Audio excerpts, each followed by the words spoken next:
नमस्कार श्रोताओं, स्वागत है आपका हमारे गजब ज्ञान यूट्यूब चैनल में। दोस्तों, आज हम आप लोगों के सामने एक ऐसी मोटिवेशनल ज्ञानवर्धक कहानी लेकर के चल रहे हैं जिस कहानी में आप सुनोगे किस तरीका से एक लड़की ने और अपना शरीर एक बंदर के साथ में जला करके राख कर दिया। हाँ दोस्तों, बहुत सुंदर कहानी है। इस कहानी से हमें इतना कुछ सीखने के लिए मिलेगा कि बहुत कुछ।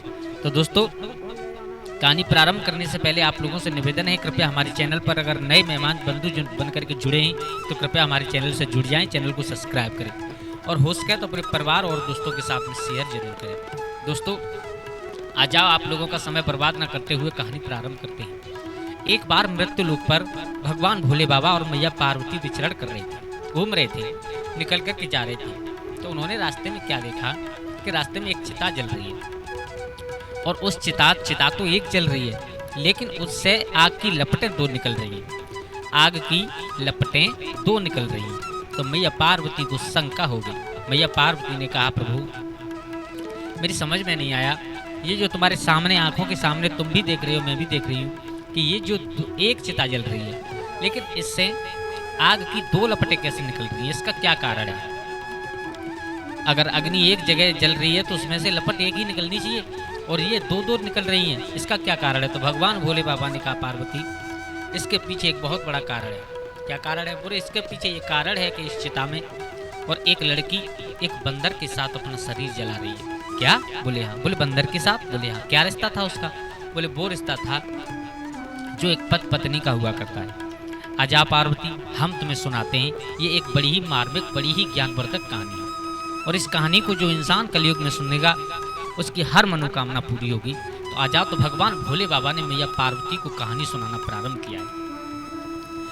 कहा है मैया पार्वती से, पार्वती किसी जंगल में और एक बंदर और बंदरिया का जोड़ा रहा करता था। दोनों बड़े हर्षोल्लास के साथ में उस जंगल में अपना जीवन व्यतीत कर रहे थे। इधर उधर से फल लेकर के आना, खाना, पेट भरना, शाम को एक पेड़ की खो में सो करके आराम करना उसका नित्य प्रति उन दोनों का काम था। बड़े हर्षोल्लास में जीवन व्यतीत कर रहे थे दोनों बंदर और बंदरिया। तो एक दिन रात्रि के समय, रात्रि का एक पहर निकल चुका था, तब उसी पेड़ पर, जिस पेड़ पर वो बंदर बंदरिया खो में रहा करते थे, उसी पेड़ पर कहीं से आकर के उड़ करके एक हंस हंसनी का जोड़ा बैठ गया। ध्यान देना पार्वती। तो हंस और हंसनी रात्रि में आपस में बातें कर रहे थे। उधर वो बंदर और बंदरिया, उसमें बंदर तो सो गया, लेकिन जो बंदरिया थी वो बड़ी चतुर थी, वो जाग रही है और हंस और हंसनी की बातों को सुन रही है। तो हंसनी ने कहा है हंस से, पिया आप कोई ऐसी बात कह करके हमें सुना दो जिससे ये रात पार हो जाए। हंस ने कहा, हम कोई बात तो नहीं कहेंगे, लेकिन एक बात तुम्हें हम बहुत अच्छी जानकारी बताएंगे। बोले क्या? बोले ये जानकारी बताएंगे कि आज और इस समय ऐसी घड़ी, ऐसे नक्षत्र मिले हैं, इतना शुभ मुहूर्त है, इतना शुभ समय है कि ये जो पेड़ के नीचे तालाब है, इस तालाब में इस समय अगर कोई जानवर कूद करके स्नान कर लेगा तो उसे इंसान का जन्म मिल जाएगा, उसे मानव योनि मिल जाएगी। मेरे क्या कहा? बोले हाँ, बिल्कुल सच बात है। ये घड़ी, ये नक्षत्र इतने दिन बाद मिले हैं, इतना शुभ समय आया है ये कि इस समय में अभी इसी वक्त जो कोई जीव अगर इसमें कूद करके स्नान कर लेगा तो उसे इंसान की योनि मिल जाएगी। मेरे भैया बंदरिया ने वो बातें सुन ली और सुनी। सबसे पहले अपने पति को जगाया, बंदर को, क्योंकि बंदर इतने मौजूद थे कि वो बंदर नहीं जगे, नींद में इतने खोए हुए थे। तो कहते हैं ना कि जो जागे सो पावे और जो सोवे सो खोवे। एकदम बार बार जब बंदर को जगाया, बोले पिया घड़ी निकल जाएगी, अगर अब आपको मानव योनि में जाना है तो इस शरीर को छोड़ना है तो इस समय मेरे साथ में उठो और इस सरोवर में स्नान करो। जब बार बार उस बंदर को जगा रही है तो उस बंदर ने जगा तो नहीं, नींद तो नहीं खुली, लेकिन उसने लात मार दी उस बंदरिया। मेरे भैया उस डाली से वो बंदरिया नीचे जैसे ही डायरेक्ट उस तालाब में गिरी तो एक बंदरिया, लेकिन बहुत सुंदर 12 साल की कन्या बनी। मेरे भैया इतनी सुंदर लड़की बनी, इतनी सुंदर लड़की बनी कि देखने वाले देखते रह जाए।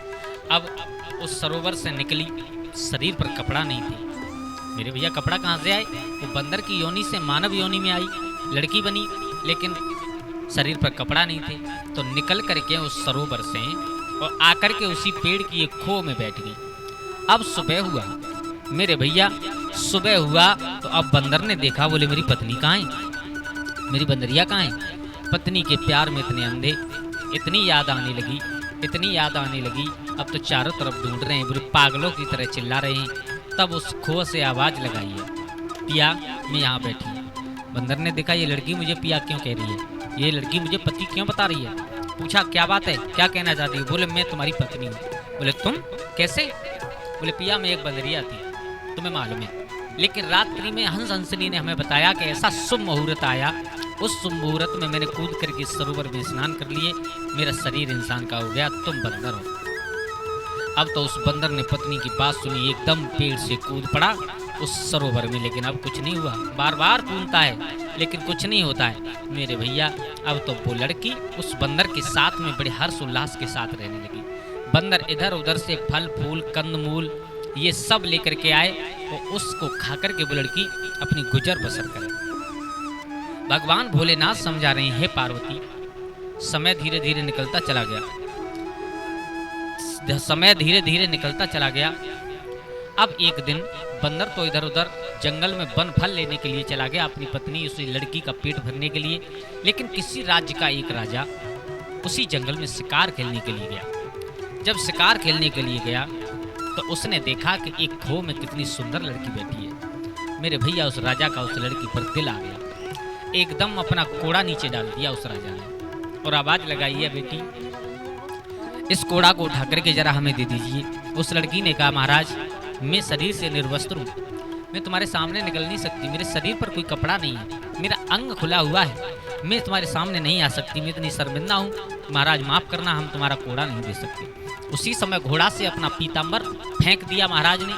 उस लड़की ने कहा है कि इसे बांध करके अपने शरीर से आ जाओ और इस कोड़ा को उठा करके हमें दे दीजिए। अब वो राजा तो घोड़ा पर बैठा है, लड़की ने उस कपड़े को, उस पीताम्बर को अपने शरीर से लपेटा और उस खो से निकल करके कोड़ा उठा करके जैसे ही महाराज की तरफ किया, महाराज ने हाथ पकड़ करके झटका मार करके घोड़ा पर बिठा करके ले गए अपने नगर के लिए। लड़की चिल्लाती रही, रोती रही, पीटती रही, बोले मेरे पिया मेरे बगैर मर जाएंगे, मैं एक स्त्री हूँ, एक लड़की नहीं हूँ, मेरे पति हैं इस संसार में, और अगर तुम मुझे ले गए तो मेरे पति मर जाएंगे, तुम्हारे ऊपर बगरवाद के दोष आ जाएगा। लेकिन कहते हैं ना कि जब इंसान के ऊपर काम का भूत सवार हो तो उसे कुछ दिखाई नहीं देता। कौआ अंधो रात में दिन में उल्लू होय, कामी अंधो रात दिन जगी बुद्धि गई सब खोय। कौआ नाम का पक्षी रात्रि में अंधा होता है, उल्लू को दिन में दिखाई नहीं देता, लेकिन जो कामी पुरुष होते हैं, कामी आदमी होते हैं, उसे दिनों रात कभी भी दिखाई नहीं देता। उस राजा को कुछ भी दिखाई नहीं दिया, उस लड़की की विनम्र निवेदन भी नहीं सुना, उस लड़की की करुण क्रंदन भी नहीं सुना, वो अपने नगर में लेकर के गया। नगर वासियों ने देखा, बोले हमारे महाराज एक बहुत सुंदर लड़की लेकर के आए, उससे विवाह करेंगे। अब वो लड़की अपना धर्म बचाना चाहती है, मेरा धर्म कैसे बचे। तो जब रात्रि हुई, रात्रि के समय वो राजा लड़की के शयन कक्ष में आया, सुंदर सुंदर आभूषण दिए, सुंदर सुंदर वस्त्र दिए पहनने के लिए, उन सबको पहन करके लड़की बैठी है। मेरे भैया उस राजा ने कहा तुम मुझसे शादी कर लो। लड़की ने कहा महाराज मैं तुमसे शादी नहीं कर सकती, क्योंकि मैं एक पतिव्रता स्त्री हूँ और मेरे पति जंगल में हैं, आप मुझे जबरदस्ती लेकर के आए हो, अगर आपने कुछ कहा हमसे तो हम तुम्हें श्राप लगा देंगे। मेरे भैया श्राप का नाम सुन करके वो राजा रुक गया। उसने कहा देखो आप श्राप मत लगाओ, लेकिन बात हकीकत ये है कि आपको हमसे शादी करनी पड़ेगी। तो उस लड़की ने अपना धर्म बचाने के लिए कहा महाराज हम तुमसे शादी कर लेंगे, लेकिन आप कुछ दिन तक रुक जाओ। बोले क्या, कितने दिन तक। बोले मेरी उम्र अभी 12 साल की है, अभी 12 साल और व्यतीत हो जाने दो, 12 साल तक मुझे अपनी कन्या बना करके रखो, जब मैं तरुण युवती हो जाऊं, मेरी उम्र 24 वर्ष हो जाए, आप मुझसे शादी कर लेना।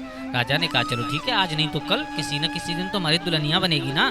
मेरे भैया इतना सोच करके उस बिटिया को और अपनी लड़की की तरह अपने आंगन में पालने लगा है वो राजा। उधर जब बंदर लौट करके आया जंगल से तो उसने देखा पत्नी उस खो में नहीं है, चारों तरफ ढूंढा, बहुत रोया, बहुत चिल्लाया, चारों तरफ चीखता रहा, लेकिन वहाँ अगर कोई हो तो उसे मिले। मेरे भैया धीरे धीरे समय निकल रहा है, अब वो बंदर दिन प्रतिदिन सूखता चला गया। इधर उस लड़की ने विचार किया, बोले अब मुझे कुछ ना कुछ करना चाहिए, ऐसे हाथ पर हाथ रख करके बैठा रहने से कुछ नहीं होगा। तो उसने कहा है महाराज मुझे बंदरों का खेल देखना बहुत पसंद है, आप अपने महलों में बंदरों का खेल कराइए। तो महाराज का आदेश। महाराज ने कहा हमारी बिटिया जो आंगन में रह रही है, उस बिटिया से के सामने जो कोई बंदरों का सबसे अच्छा खेल करेगा उसे उचित इनाम दिया जाएगा। मेरे भैया अब तो जितने भी कलंदर थे उस नगर में सब बंदर अपने अपने बंदर लेकर के आने लगे। बेटी को खेल दिखा रहे हैं, लेकिन बेटी सबको इनाम देकर के वापस कर देती है। वही लड़की जो बंदरिया से राजकुमारी बन गई थी। तो हे पार्वती, अब समय धीरे धीरे निकलता चला गया। एक दिन वही बंदर अपनी पत्नी की याद में बैठा हुआ था। पीछे से जाकर के एक उसी नगर के कलंदर ने और उस बंदर के ऊपर अपना जाल फेंका, उसे पकड़ लिया, शिकंजे में कस लिया, रस्सियों से बांध करके नगर में लेकर के आया। अब वो बेचारा नाचना कूदना तो जानता नहीं था। मेरे भैया ले जा करके राजकुमारी के सामने पेश किया और डंडा हाथ में लेकर के उस बंदर को नचा रहा है वो कलंदर। वो बेचारा नाचना नहीं जानता था, लेकिन फिर भी नचा रहा है। कहते हैं ना कि जो कोई किसी की बात नहीं माने वो तुरंत डंडे से मान जाता है। अब बंदर में जब लकड़ी मारता है वो इधर से कूद करके इधर गिरता है, इधर से कूद करके इधर गिरता है।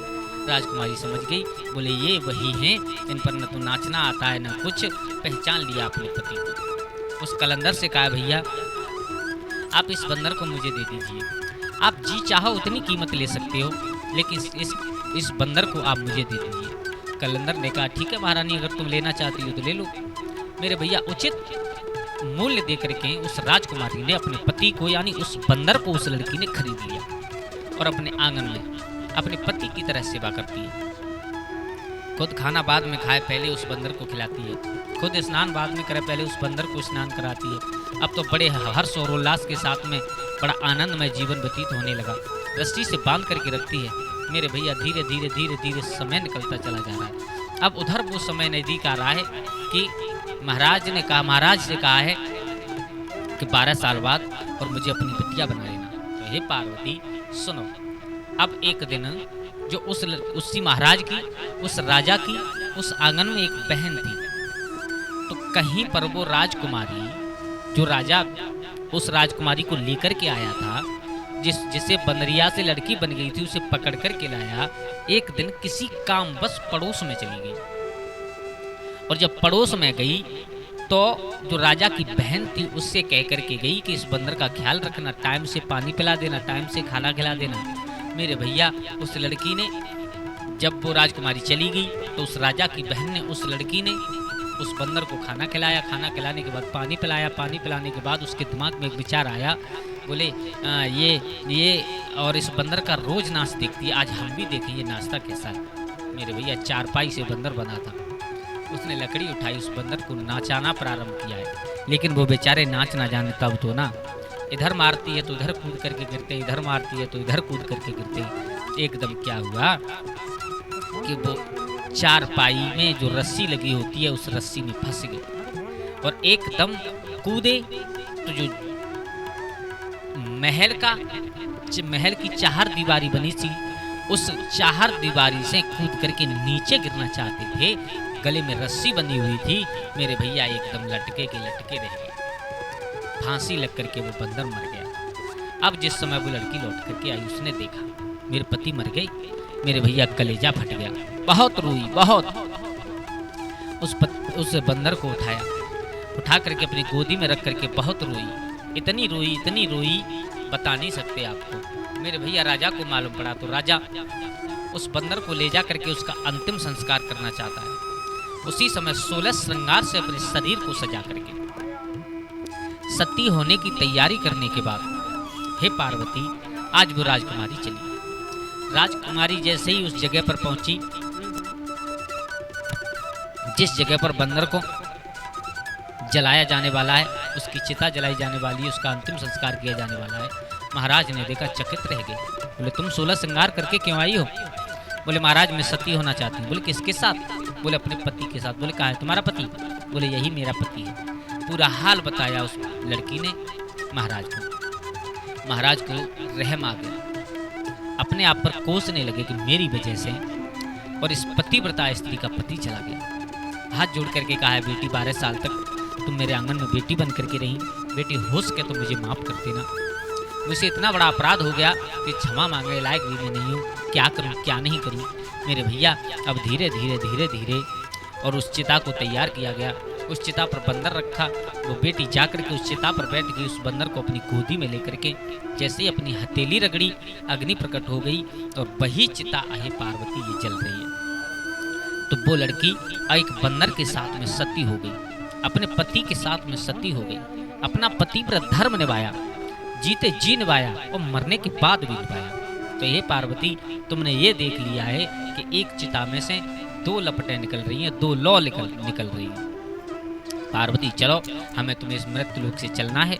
मेरे भैया इतना पार्वती को समझा करके भगवान भोलेनाथ वहाँ से चलने लगे। दोस्तों, इस कहानी से हमें केवल यही सीखने के लिए मिलता है, पति हमारा चाहे कैसा भी हो, लेकिन वो पति पति होता है। स्त्रियों को चाहिए कि अपने पति की सेवा करें, उनका कहना माने, उनके ऊपर कभी भी दोष या आरोप नहीं लगाएं। दोस्तों, आशा करता हूँ आप लोगों को ये हमारी कहानी अच्छी लगी होगी। आप लोगों का बहुत बहुत धन्यवाद जो आप लोगों ने वीडियो को पूरा देखा। दोस्तों, आज के लिए बस इतना ही। हो सके तो अपने परिवार और दोस्तों के साथ शेयर कर देना, हमारे चैनल को सब्सक्राइब कर लेना, और कल फिर मिलते हैं किसी एक नई कहानी, एक नई चर्चा के साथ। तब तक के लिए सभी लोग आनंदित रहें, खुश रहें। जय श्री राधे, जय श्री राम।